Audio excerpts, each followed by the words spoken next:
don't know about you, that's pretty fucking impressive.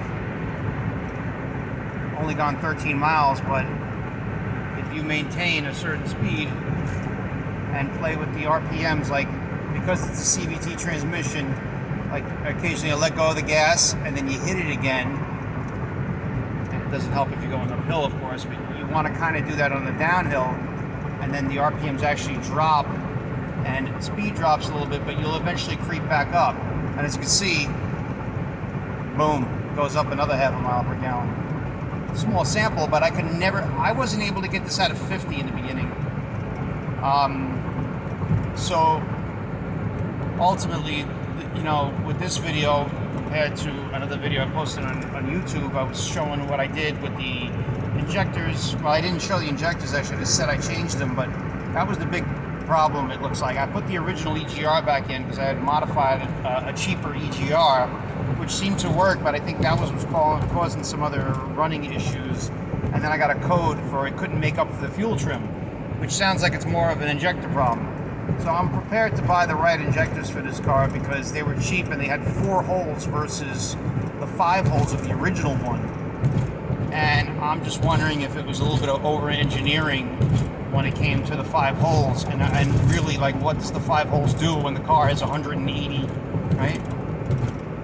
180, and you see that 43.4. I had reset that in the beginning, and that's all I could get from that's called the lifetime MPG, and it was at 53 only. So for a while, this thing wasn't running right, and the injectors made this huge difference. I mean, from 44 to 54. With the it was like 54 with just the EGR valve, and then it went to 64, and now I put the original EGR valve back, even though I'd gotten an EGR valve. Well, I got an EGR valve code, but this thing here had failed a test with my new scanner over here, and it failed the test. But I really wonder it was based on the fact that it wasn't getting enough fuel to you know, figure out the test. Because you got to have a little bit of fuel, and I have more power now, and I'm getting 20 miles more per gallon. I don't even know how that's possible, but it's you know, it's just, you know, you got to keep your foot on the gas a certain way. It's called hypermiling. That's what they call it. But I don't think there's anything wrong with this right now. And I just ordered a set of tires, and I heard you can gain like 10 miles to the gallon just with tires. I got the original tires coming, you know, the original brand, the original ones they put on this car, low resistance rolling tires. So it's going to be very interesting to see. I'm really curious if I can hit 70 or 71. I'm sure I could, but that's pretty impressive. I'm going to let go of the gas, and I hit the gas again just a little bit, and it's not really dropping. So then you look at the gauge in the middle of there. I'm trying to keep it at around 75 right there, so it kind of catches up more. As soon as you hit the gas a tiny bit, you know, like I'm hitting it, boom, drops down. Let go of the gas, goes right back up, you know. Oh, Jesus, that's nice. The cop just passed me. Anyway, this is pretty fun to do something like this and to get this kind of mileage.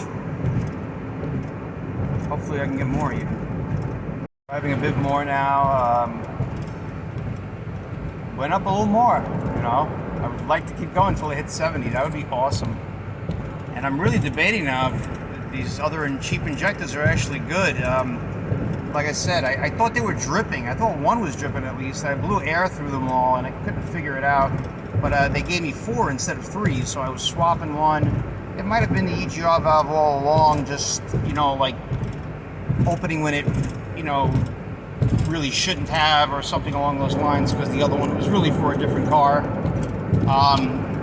But the old one being back there, I don't think that was the reason for the mileage, although having the other EGR valve in with the old injectors actually improved the mileage by 10 miles per gallon. So I don't know how that works, but you know, in the end, if the car sees a new EGR valve and the proper injectors, who knows what I can get this thing up to. But it's pretty impressive. Granted, I'm on a pretty straight road here on Sunrise Highway, going all the way out, you know, towards you know, the Hamptons, you know, basically 20 miles from my house. So just drop down now. See, if you don't pay attention, you play with the gas. But right before I made this video, I kind of had to hit the gas a little bit, let the assist kick in and whatnot. and then it drops down. But you know, this is quite impressive nonetheless. And I'm probably gonna make another video and post it with post this in a YouTube video to update what I've been doing with this car ultimately, and explain what I'm explaining here, and you know, show it under the hood maybe. So I'll see, but I think it's pretty self-explanatory how injectors make a huge difference on these cars, even if they're cheap Chinese ones. Because my only concern is the check engine light I got, but that was with the other EGR valve, and I just don't know if it wasn't compatible, so I couldn't figure out the fuel trim, which I don't understand how he couldn't figure out the fuel trim. And I never got that code before with the old injectors. So if I keep getting that code, then I may have to do something. But, you know, because obviously what happened, the code came on, and then after you have a code, such as the fuel, the IMA light came on, then my battery wasn't working. It basically shut it off. So that's a thing, you know. But for a and like I said, it's a 4-hole injector versus a 5-hole injector. It can really make a huge difference. Now I got a bit of a hill here, so revving it over 3 grand. I figured let's get over the hill quick, get the assist going on. You see how it drops down to like 30, and then I let go of the gas, and then hit the gas again, just ever so slightly, and then it maintains that speed, and I can feather the fuel mileage at this point. Pretty impressive. It's really crazy, but I really wanted to hit 70, but it may not. But I got a lot going for me, and this car doesn't even actually drive perfectly straight. That could be because of the tires. It could be something a little off with the front end. So that's going to be interesting as well. It's missing a couple of the aerodynamic panels underneath in the front because something was hit in the front here. The fender and the hood were changed at one point. But it's so super cool. This is beyond my wildest dreams how just injectors made a huge difference. Huge. Get off the exit, I got 70. I'm gonna turn around and go back now. My gas light just came on, which I'm gonna get off at the next exit anyway.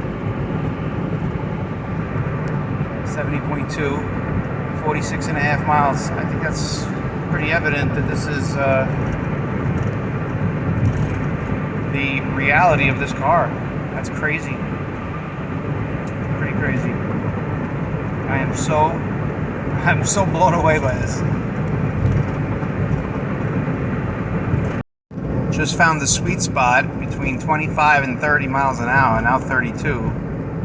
And I was accelerating right there. Now I'm letting go of the gas because the light is red, but I can maintain like 28 miles to the gallon at over 150 miles. I could feel myself accelerating. So this is interesting. This is a new thing I just found, because this is the first time I'm going locally with the new setup, that the best thing that works right now. So I just hope this check engine light doesn't come on, because then I'm in good shape. So again, I use the assist to try to get up to speed real quick. You see it drops down to 25, but I let go of the gas, and I just barely hit the gas. I am actually accelerating, and it's staying. I got to feather the gas pedal, but it's not like I'm going slower. I am feeling it behind me, not gonna like it, but I was just showing that I am actually accelerating right here, and I'm staying between 100 and 125. I think if I went a little faster, it was better. See, now I'm getting a little more of a load. But if you actually obey the speed limit, which is really 50 over here, so in the end, I'm really going slower than everybody would expect. So I'm trying to get into the turning lane now. Of course, the guy behind me was going where I was going. It kind of went back down to 70, but like, there is a sweet spot. It's a little hard holding the phone too, but I can keep it right around there, and it's accelerating the whole time. I couldn't believe it. But another good thing added to everything.